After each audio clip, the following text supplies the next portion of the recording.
Hi, my name is Leng and I'm an animal welfare advocate. I'm also an active rescuer, and welcome to our mini shelter. So this video is to introduce and let you see our mini shelter. This is actually a garage of a house that my friend and I have been renting. So these are our rescued cats and dogs. Right now we have 18 cats and dogs. We have 18 cats and 6 dogs, rescued dogs. These are cats from different places, rescued from different places. We also have some kitties, as you can see, set of kitties. And then these are the dogs. Dogs were rescued from other places as well, from San Mateo, from Batasan. So they actually have lots of other stories. Of course, each and every one of them came from a dark past. So they had really dark stories that I'd like to share you with later. So please watch out, and thank you for watching. Rescued in the middle of the road in Kamuning while I was driving, and she was crossing by the road, and I had to make sure that she would be safe. Sorry. So I took her. So we went on a ride. We worked together for the whole day, and I took her home. And then we have here Simba. Simba used to be so little. When he was little, he was abandoned in front of a church. Chi-Chi is a beautiful woman here. Right now, she's been having some allergies, but I'm already trying to give her medication. So Chi-Chi was actually found near our house, near the house in Batasan. So Chi-Chi was thrown to us and was left in front of the house.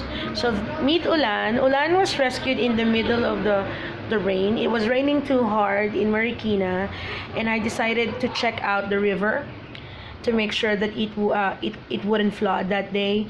And I was hearing this little kitty crying out loud, trying to possibly ask for help. So to actually already sleeping.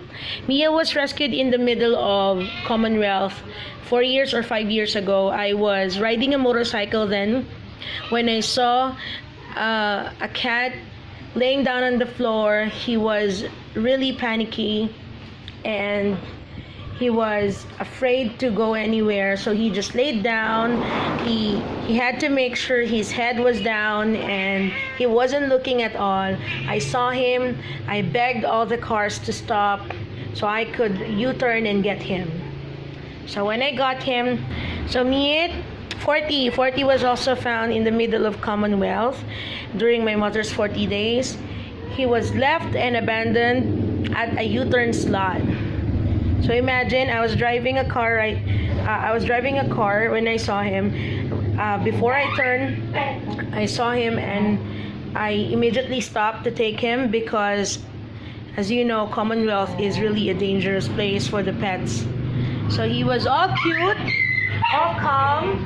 He did not even resist when I got him. We have Bonchon. Bonchon was also abandoned in front of our house in Batasan Hills. In front of a friend's house, actually. Orange was also abandoned. He used to be thin, skinny, and he used to have no fur at all. He's okay now. So his cage is only a temporary cage. When we have enough budget, we will buy a new cage for him. Sometimes these cats get to go out. Sometimes I let them go out and then let them go back to their cage on their own. Then let's meet another set of cats here. Sorry, you might see that meron ng mga dumi. We just cleaned them, pero syempre di nila mapigilan. So these are the kitties. So we have Pochoy, the one sleeping. Pochoy was rescued also in the middle of the road, and I had to take her with me. We have Lily, the orange one. We have Ganda there, in the middle. Kia, short for Quiapo, the tiger, the black tiger. Kia, we got him before Quiapo was cleared out and cleaned. And then we have, what's this? We have Red. Hi, Reddington. Red was also, Red was actually given to me. I lost a cat. I named Glenn. Someone took him because he was so sweet. He was really caring, and then he was so cute. A lot of people actually liked him. And then when he suddenly gone missing, I posted a picture so that he could be found, and then I gave them a reward. And then the children tried to look for the same kind of cat like Glenn, and then they gave me Red. Meet Julia. Julia was actually given to me by a friend, so she's somehow adopted by me. So Julia is a Shar-Pei. She's actually a very, very good dog. She's not aggressive at all, but she's having problems with her skin. I'm not sure why. Medyo may habit kasi siya, kinakain niya yung dumi niya minsan. But I'm trying my hardest na pagmasdan siya, so makukuha ko agad yung dumi niya pagka dumumi siya. Check out Mackie. So Mac Taylor is actually 7 years old. So he was given to a friend, the friend who's been helping me out. So he was given to a friend, and he's a good guy, although he's very aggressive. He doesn't like any other dogs except Charlie. So Charlie is the mangy dog I've been posting for a while now. So I rescued him right now. So I rescued him exactly 1 month today. He was all mangy and he had parvo. He had no fur at all. He was so thin. He was almost dying, but he's so okay right now. He's fully recovered. I saw him being thrown away by someone I know, and I asked him not to do it, and then he was taken back to our street, but he was left in the middle of the street. So when I saw him again, I took him with me, and now he's here. And then we have Brownie. See, Brownie, he has cataract. He is 8 years old. He's been with us, like Mac Taylor, for a long time now, and he's no longer for adoption. Who else hasn't been seen? So that's the rest of the family. Yeah, we have Percy inside the house. This is Chichi. Let me introduce to you. This is Chichi. I rescued her almost a year ago from Timberland. Not actually inside the Timberland Heights, but from the wall of Timberland in San Mateo, Rizal.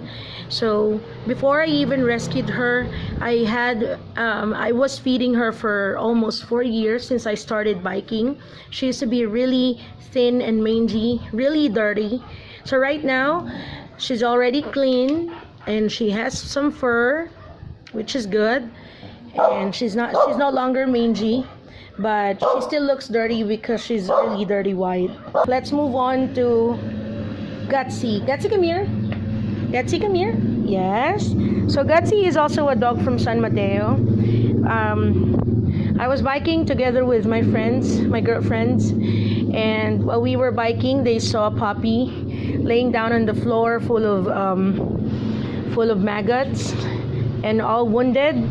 His tail was cut off, his legs were all wounded, and they didn't know what to do. When I got there, because I was the slowest when we were riding uphill, when I got there, they told me that they saw a puppy. What I did was I sat down beside him. I couldn't just touch him because he may be rabid or he may be aggressive. So I just let him approach me. So I sat beside him despite having all those maggots, and what he did was he crawled down beside me as if he was begging me to rescue him. So he's been with me for almost 2 years. Yeah, almost 2 years. Or 2 years. He was rescued August. As you can see, he doesn't get fat. He actually has an anxiety. Even if he got better, sometimes when he feels bad or when I'm not around, he bites himself off. He bites his tail, his legs, everything that was affected when he was abused, he was always biting them. So I'm still trying to figure out what's wrong with him. I'm continuously giving him medication, trying to make him better, and I'm trying to make him feel relaxed around. So when we moved into this place, he became really aggressive. But he doesn't hurt any other animals here. He also does not hurt me. He only hurts himself. So here's Gutsy. I named him Gutsy because he had been around that mountain for at least 3 days. That's why he was all pale and almost dying. Hi Gutsy, we hope you get better. I'm back. Well, thank you for actually spending time with me and trying to check out my cats and dogs here in my mini shelter. Anyway, after I showed you all the cats and dogs that I have, I'd like to answer a few questions I've been hearing and I've been getting asked by a lot of people around. Some of the people who have been seeing my post online actually asked me questions. So their first question is, why do I do this? And I'd like to answer this question by telling you the story how it started. So my first rescue was 12 years ago. I rescued a cat named Cuddy. I used to feed her in a place where I used to work, and then one night while I was about to go home, she ran after me, and then she laid down on the floor beside my food. And then I decided that she really wanted to come with me. I took her with me since she had no one to take care of her in the place where I used to work, and now she's with me for 12 years old. For 12 years already. So there. During the time that I rescued her, I actually never thought of the reason why I had to rescue her. I just really felt that I needed to keep her. But after I got her, I got to realize a lot of things, a lot of learning, that there are animals, cats and dogs that are stray, abandoned, abused, who really need my help. And every day, each and every day that I was with Cuddy, it made me realize that I need to help. If no one else can do it, then who else will do it, right? So I wanted to help because of one thing, because of love. Why do I do it? Because of love. If you have love, if you know how to love, then you will feel compassion, and compassion is actually the action of showing love to others, especially to those who cannot give it back. Okay, so we do not just love the people who can give something to us. We do not just show love to people who we used to live with or who we grow with. So we do not love our family, our friends, our relatives, or our boyfriends, our husband. No, we can also love those who actually, we can also show love those who actually need our help so badly because they do not have the voice to speak out for themselves. They do not have the power, the influence to actually take care and defend themselves. So again, I do this because of one word, love. And because God loves me, He shows me every day that He loves me, despite me not being perfect, me not being a good person. He shows me every day that He loves me. Therefore, I am very much willing to show every day that I know how to love. And that's through showing my compassion to these stray cats and dogs, abandoned cats and dogs. So that's the reason why. Next question.